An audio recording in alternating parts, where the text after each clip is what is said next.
அரியலூரில் மதுபோதையில் தொடர்ந்து தகராறில் ஈடுபட்ட கணவரை மனைவியே கொடூரமாக கொலை செய்த சம்பவம் அதிர்ச்சியை ஏற்படுத்தியுள்ளது. ஆத்திரத்தில் கணவரின் அந்தரங்க உறுப்பையே அறுத்து வீசும் அளவிற்கு நடந்தது என்ன?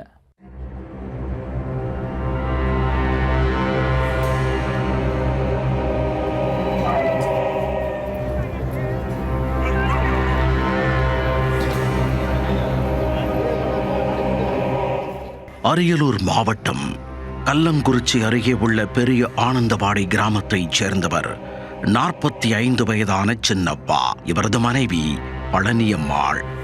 இவர்களுக்கு ஒரு மகன் மற்றும் மகள் உள்ளனர்.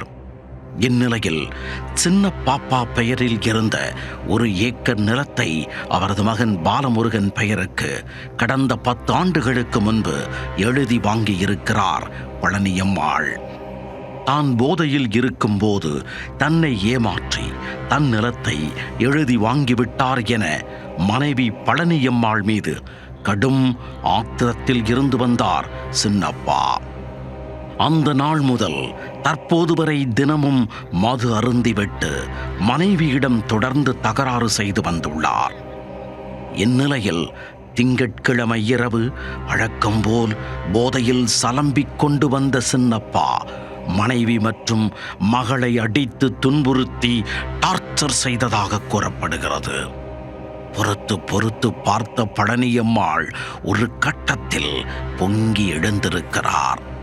அருகில் கிடந்த இரும்பு ராடை எடுத்து போதையில் இருந்த கணவனின் தலையிலேயே நங்கென ஒரு போடு போட்டுள்ளார்.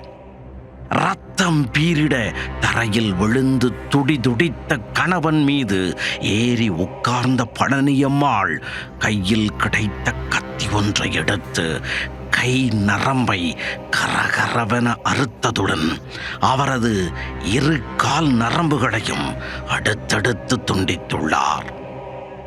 அப்போதும் ஆத்திரமடங்காத அவர் அடுத்து செய்த காரியம்தான் போலீசாரையே சற்று கதிகலங்கச் செய்துவிட்டது.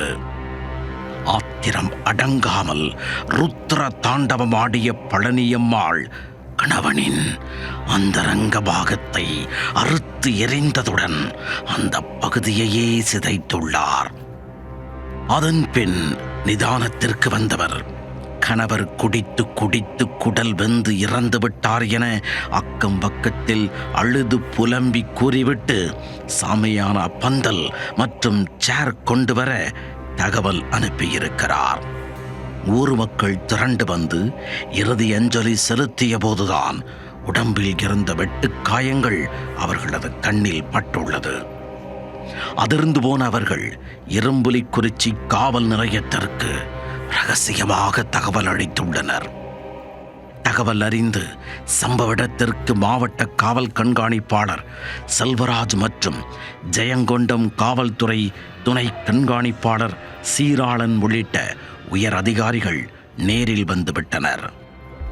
உடலை கைப்பற்றி அரியலூர் அரசு மருத்துவக் கல்லூரி மருத்துவமனைக்கு உடற்கூறாய்விற்காக அனுப்பி வைத்து விசாரணையை தொடங்கினர். இதற்கு மேல் மறைக்க முடியாது என்ற நிலை வந்த பழனியம்மாள் உண்மையை ஒப்புக்கொண்டார். இந்த கொலையில் வேறு யாருக்கேனும் தொடர்பு உள்ளதா என்பது குறித்து போலீசார் தொடர்ந்து விசாரித்து வருகின்றனர். பழனியம்மாளின் மருமகன் மற்றும் உறவினர்களை காவல் நிலையம் அழைத்துச் சென்று போலீசார் விசாரித்து வருகின்றனர்.